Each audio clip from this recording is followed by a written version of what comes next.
Jadi kalau kita ngelola negara kira-kira PNS-nya itu sekitar 9 juta kira-kira gitu ya.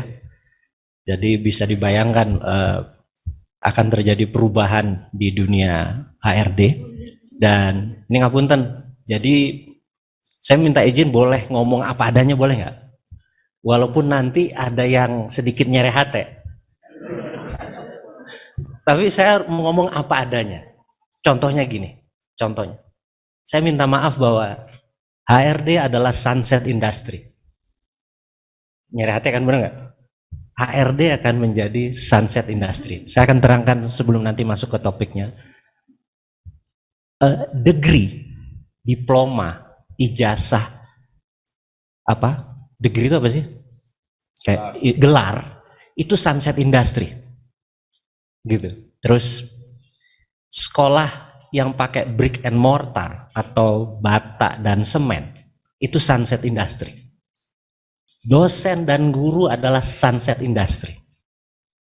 Nah, Anda kan mulai gila nih bosman, pagi-pagi udah gigi 5 dibilang HRD sunset industry, bener nggak? Gitu. Yang saya ceritakan tadi bahwa degree itu sunset industry, tapi knowledge itu selalu sunrise. Jadi knowledge industry selalu naik, gitu ya. Nah, HRD sunset industry, tapi human development nggak pernah habis. Mulai ngerti maksudnya ya. Jadi kemudian kayak brick and mortar itu sekolah yang pakai gedung, itu sunset industry. Maaf saya bilang pesantren 20 tahun dari sekarang bentuknya nggak boarding. Ini saya harus ngomong apa adanya karena dunia digitalnya akan merubah semuanya, behaviornya, gitu. Nah, tapi knowledge agama nggak pernah sunset, gitu ya. Kebutuhan akan knowledge nggak pernah sunset. Nah, sebuah fakta dan realita pasti terjadi. Jadi kita kalau bicara sekarang, kita menyiapkan apa yang akan terjadi nanti, benar nggak? Nah, yang saya mau jelaskan itu adalah tahun 2030, berapa tahun dari sekarang? Ada 70% pekerjaan yang saat ini nggak ada. Dan ada 70% yang saat ini pekerjaannya ada hilang. Ekstrim kan? Dulu memakan periode 20-30 tahun untuk merubah 10% behavior. Tetapi sekarang dalam periode 1 dekade, 10 tahun, perubahannya itu sangat ekstrim. Karena digital gitu ya. Nah, kita masuk ini introduce awal supaya teman-teman pada nengok. Ini bosman ngomong apa nih? Yang jelas Anda sudah mulai kebayang gitu ya. Nah, yang terjadi di tahun 2030 ke atas, 90% perusahaan employee-nya di bawah 100. Hanya 10% yang employee-nya di atas 100 orang. Jadi makin kecil, makin small. Nanti saya kasih contoh bahwa apa-apa kolaborate. Contoh saya biar gampang di organisasi saya. Di organisasi saya tidak punya divisi legal, tidak punya divisi accounting, perpajakan dan tidak punya HRD.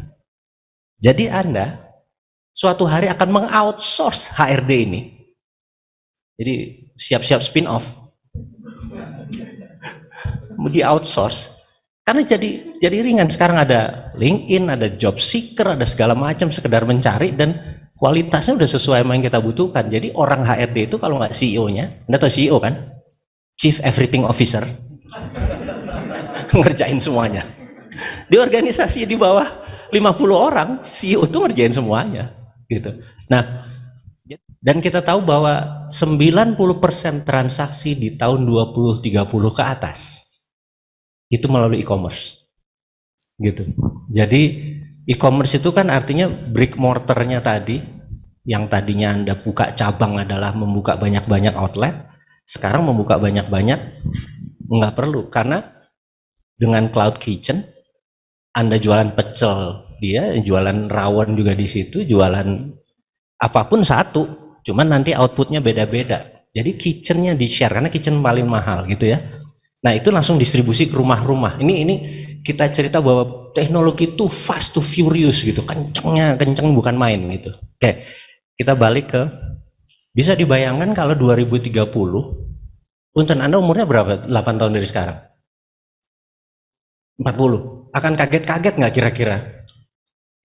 Iya kan, kan cepat sekali perubahannya.